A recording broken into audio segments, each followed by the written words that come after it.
Hey everybody, Jeremy Siskin here. I am author of that book, Playing Solo Jazz Piano, and today I want to show you one of my all-time favorite improvisation exercises. This is something that's going to help you make your improvisation sound more intentional and organized by landing important notes on the beat. Okay, so let's dive in. So what I have here is a basic F blues. And what I've done is I've written the third of the chord every time the chord changes, which for the most part is once per measure. And the reason is that the third does more than any other note to lock in the harmony, okay? Because with just the root and the third, first of all, we have harmony. We can, of course, tell whether the chord's major or minor. And no other note can actually do that. If you think about it, the fifth doesn't really provide actual consonance or harmony. The seventh tells us a lot about the chord, but it's not harmonious, it's dissonant. It kind of wants a resolution. And same thing, the ninth is a dissonant note. So none of the basic notes other than the third tell us that information about the chord. So, of course, we don't want to put the third on the downbeat every single measure. That would get boring, but we want to be able to center that third on the downbeat. And I'm going to show you a series of exercises to practice hitting the third as well as setting it up effectively.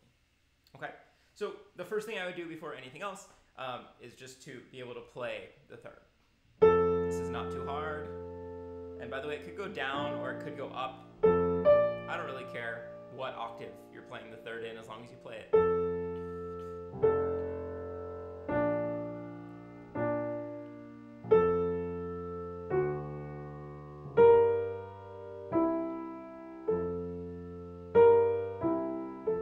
By the way, this is also a fantastic ear training exercise. You can play the root and sing the third. And I will apologize, singing is not at all my thing. But let's, just for the sake of demonstration, I will do it for you, my loyal YouTube audience. Da, da, da, da, da, da, da, na. I did pretty good. Da, da, da, da, da, da. And you can see I'm not playing the root and then singing the third. I'm trying to find that third before I play the root. Da, da, da. Because I want to hear ahead into the future so that I know where I'm aiming for, not so that I'm reactive. We want to be proactive with harmony. The next step after that is you can try connecting the thirds of the chords by step using the appropriate scale.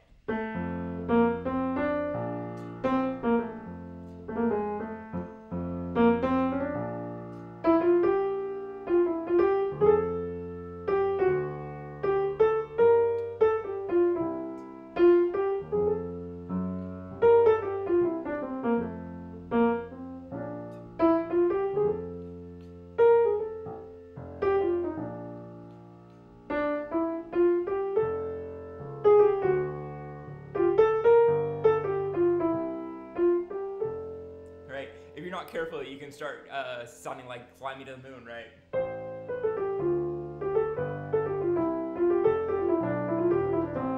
That's all that song is. That's connecting thirds by steps.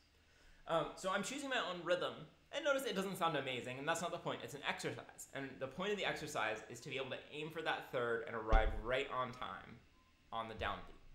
Okay. Now, the next step is to improvise and to hit the third on the downbeat while playing consistent eighth notes. Okay, I'm gonna let you see my hands a little bit bigger here. Hopefully you can still generally see what's going on. So now I'm gonna play consistent eighth notes, but I'm still gonna land on that third right on the downbeat. Here, let me just lower this iPad a little so you can see it. There we go.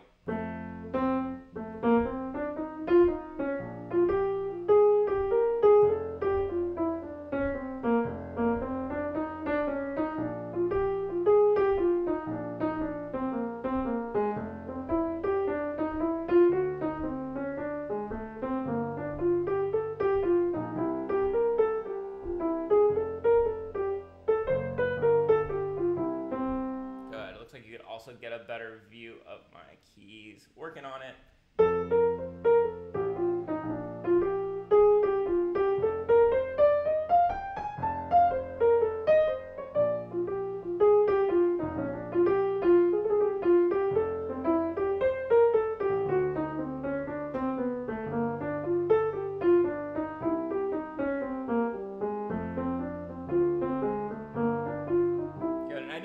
For you guys that you pause before you hit the third. I recommend that you hit it just and kind of move through it. Now, what you don't want to do as you do this exercise is you don't really want to be just jumping into the third. You don't want to play. So again, part of this exercise is thinking ahead into the next chord, being prepared to that next third. And that's a really good lesson for improvisation. Of course, you need to be using the scale, the arpeggio, whatever it is of the chord that you're currently on, but you also want to be aiming for the next chord. Now from there, we can add in some specific lead-ins. My favorite is the chromatic enclosure. If you're not familiar with the chromatic enclosure, the chromatic enclosure is a half step above and then a half step below the target note. So if we're aiming for an A natural, like we are in the very first measure, we're going to go B flat, G sharp, A. And I'm going to write a few of these in so that you can see them. I'll give you a better view here. The important thing to know about the chromatic enclosure is that we're still targeting that note right on beat 1. So the chromatic enclosure, assuming we're doing it in eighth notes, is going to have to start on beat 4. So again, you have to really be thinking ahead in order to get this to work. Okay, so that's just giving you some chromatic enclosures. So again, first thing I would do is I would try to practice it, memorize it.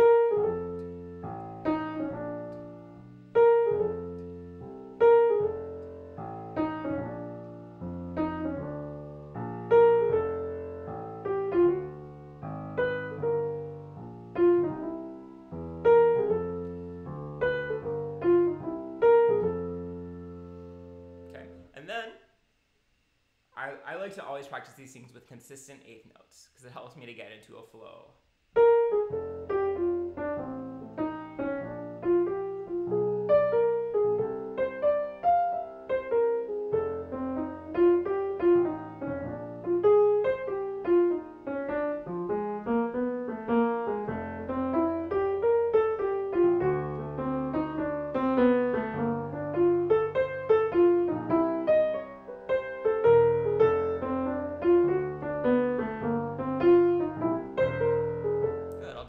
Letting you see my keyboard a little bit more than the music.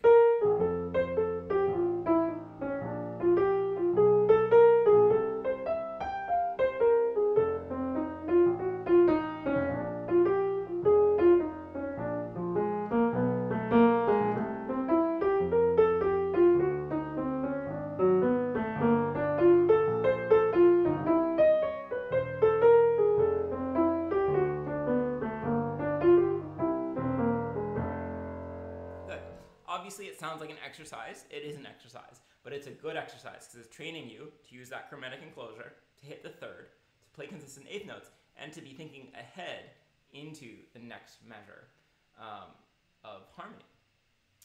And let's explore a couple other things that you could do here. I'm going to erase the blue chromatic enclosures.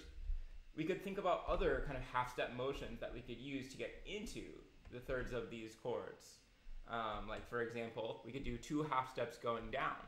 Ba-da-da, ba-da-da, da-da-da, da-da-da. Okay, so again, we're thinking ahead into these thirds in some different ways.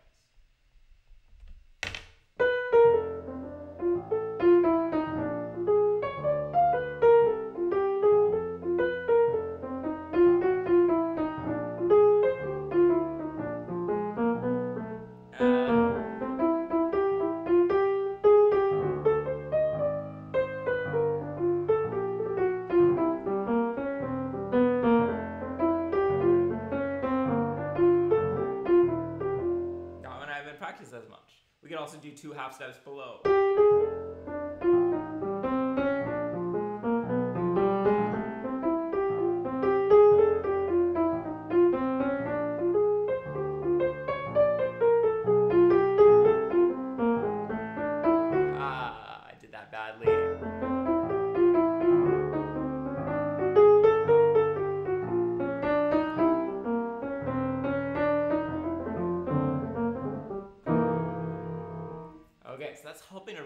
lock in the harmony, make it sound like we're really solid on the third.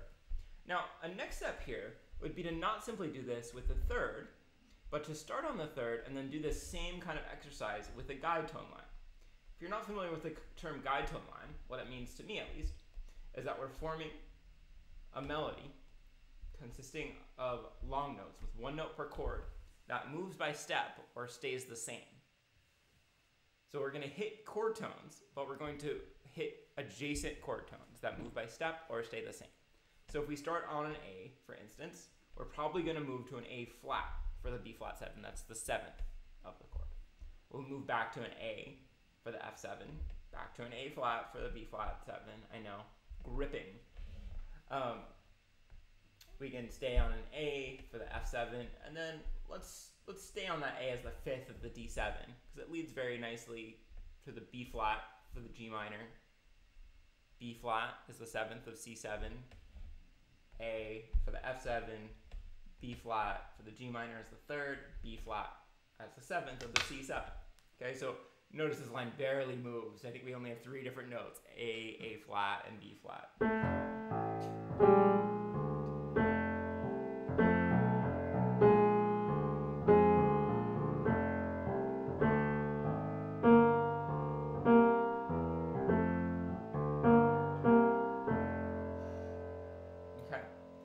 Traditionally, guide tone lines are 3rds and 7ths, so some of you might think, oh, a C is better on the D7, and you might be right, but let's stick with the A for now. What the heck? So now that we've got this guide tone line, we can practice the same thing. So let's practice hitting the guide tone note on the downbeat each time.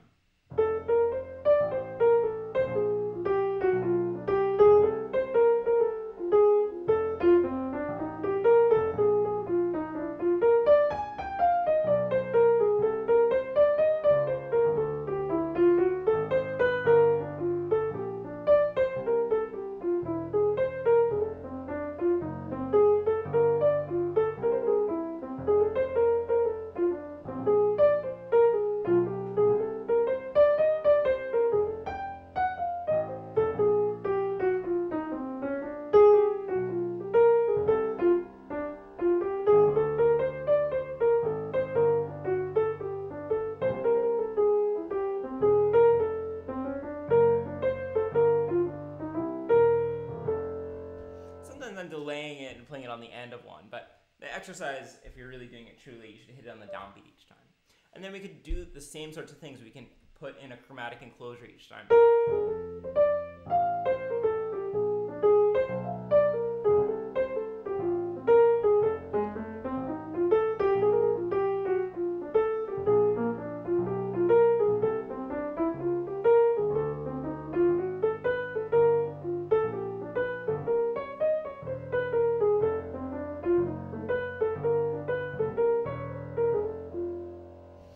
And to get a different guide tone line, instead of starting on the 3rd of the F7, we could start on the 7th. Then we'll be playing the 3rd whenever we get to the B flat 7 and the other chords, right? So we could start on E flat, and then that'd move to D, and back to E flat, etc. Should be an E flat there.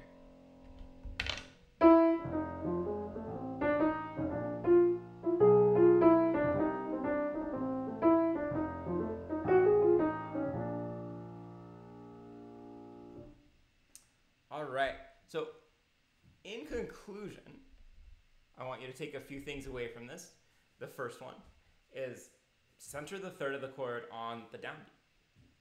The second one, practice ear training. See if you can sing that 3rd. And by the way, if you can sing the 3rd while you're playing the root, practice playing the 3rd and singing the root. That's a little tougher for me. Bum, bum, bum, bum, bum, dum, dum, bum, ba, ba, do, da, be, bo, do, dum. Right, so I'm singing the root, playing the 3rd. Next, practice different ways to land on the 3rd on the downbeat. Okay, so that's going to include practicing just connecting by scales,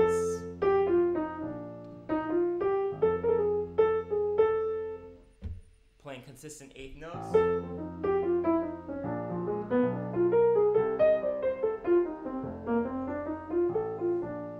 Right? And then practice different ways to highlight the third. Particularly, I think, using a chromatic enclosure and then chromatic entrances into the notes, maybe one or two chromatic notes. I always talk with my students about using kind of chromatic embellishments.